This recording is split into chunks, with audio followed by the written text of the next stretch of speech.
Periods દરમિયાન cramps શાના કારણે આવે છે અને જો ક્રેમ્પ્સના લીધે પેઇન થતો હોય તો પેઇનકિલર લેવાય કે નહીં અને ઘરેલું ઉપચાર શું છે એના ઉપર આજે આપણે વાત કરીશું. તો સૌપ્રથમ તમારા પીરિયડ્સ મતલબ કે તમારા યુટ્રસમાં કોન્ટ્રેક્શન આવે છે અને એના લીધે તમારું પીરિયડ એટલે મતલબ કે તમારું બ્લીડિંગ બહાર આવે છે, જેને પીરિયડ્સ કહેવામાં આવે છે.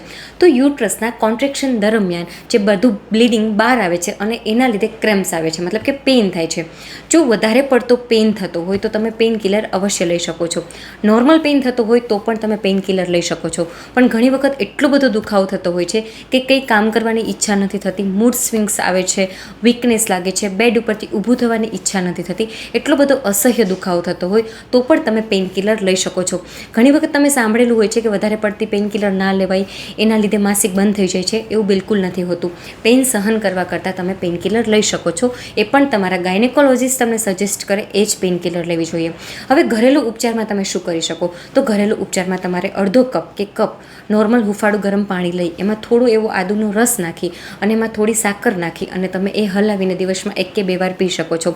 તમે અજમાનો ભૂકો અને સંચર પણ લઈ શકો છો નવશેકા ગરમ પાણીમાં, અને એ પણ તમે દિવસમાં 1 ગ્લાસ કે અડધો ગ્લાસ 1 કે 2 વખત લઈ શકો છો.